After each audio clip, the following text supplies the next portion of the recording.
the Jerry I've seen evolve is really a remarkable journey and improbable in a way. So my first dealings were when Comcast was trying to grow and Suburban Cable was trying to grow, and he and my dad were doing battle over every acquisition. And Jerry was an incredibly fierce competitor. And I was much younger. And then one day we got together to buy the New York Times' cable systems in Cherry Hill.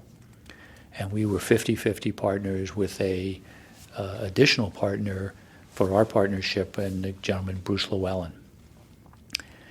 And that deal was very transformative for Comcast, but for me and my relationship with Jerry, it was really the beginning of a beautiful partnership for a lot of years. And my memory was we were sitting in the New York Times' office in New York late in the night, and we were finalizing the transaction, and it was 1 o'clock in the morning, and he said, okay, your dad and I are going to go home. You stay with the lawyers, Brian, and handed me his signature and said, you have my proxy. Now, that's one thing for my own dad to do that to me and say, I trust you for hundreds and hundreds of millions of dollars, biggest deal his company had ever done, one of the biggest deals we had done at the time with a major company like the New York Times. But for him to say, I trust you, what more could you ask as a young person in business and someone to give you that vote of confidence? Fast forward, we kept trying to grow Comcast. He took a different tact with Suburban. He needed a partner, and he had found John Malone years before. And eventually they became 50-50 partners, and Suburban Cable remained private. And the benefit of being private was nobody knew Jerry's business. It was private. The bad side of private is every time you want to do another transaction, need more money, you've got to figure out where you're going to raise it. And eventually, I think he decided that the industry was consolidating, and he had taken Suburban, and maybe he had achieved and surpassed his expectations.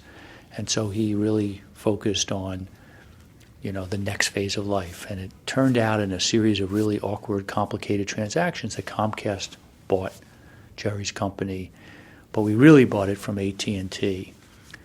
And one of my favorite memories was going to our then chief financial officer, Larry Smith, who's sadly not with us, and had a great relationship with Jerry, and said, Jerry, we're going to give AT&T all this stock, and they're going to give you all this stock. Wouldn't you rather have Comcast stock than AT&T stock? Now, who would rather have Comcast stock than AT&T stock, with all due respect, back in the day? And Larry and Jerry talked about it, and Jerry said, I'm in.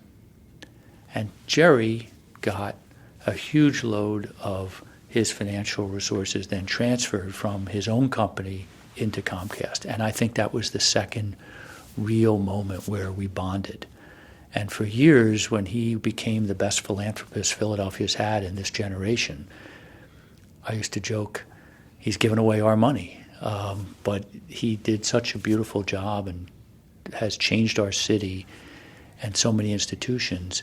But that was the next phase. And in that phase, I also had a chance to work with Jerry, and in particular on the Barns, where my wife, Aileen, became head of the building committee, and Jerry was one of the original founders of moving the Barns downtown and the driving force with many others. And in that project, Aileen kept saying, well, should I go and show Jerry, and should I take this responsibility? Won't he meddle and overmanage it? And I want to do something with our committee, and you don't want to have a compromised process. And I have to tell you, Aileen's favorite two meetings were showing the design to Mrs. Annenberg, who, before she passed away, and showing it to Jerry. And Jerry never made a single change, said, Aileen, you've got great taste, your committee's done an amazing job, and the Barnes is the great success it is, and Jerry's one of the real unsung heroes of that process. Philanthropy is a tricky business because you have to marry your own desires, but you are working in a community, and you can't quite make it the same as a company where if you're the boss like Jerry, and you say, let's go right, everybody goes right. If he takes over the Philadelphia Museum of Art, he may be the chairman of the board, but that's not the same as Suburban Cable. The same for a number of organizations.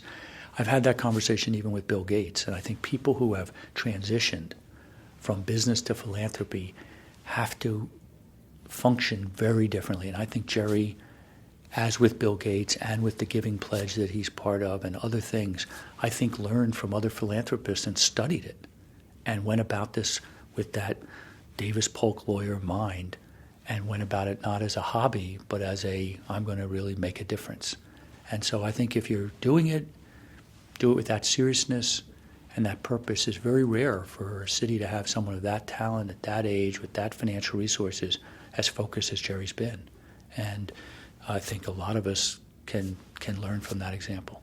And if you had to pick one mission that he wanted to get right, in addition to the revolution, in addition to the arts, in addition to all those other things we've talked about, I think it would be the freedom of speech and the free press. And in a country that is constantly being challenged every day with that question and revisiting that value, Jerry has a very strong point of view, and his ability to keep the Enquirer and Daily News in perpetuity through foundation grants in creative structures, we're all going to be the beneficiaries of that as well. So a wonderful, complete life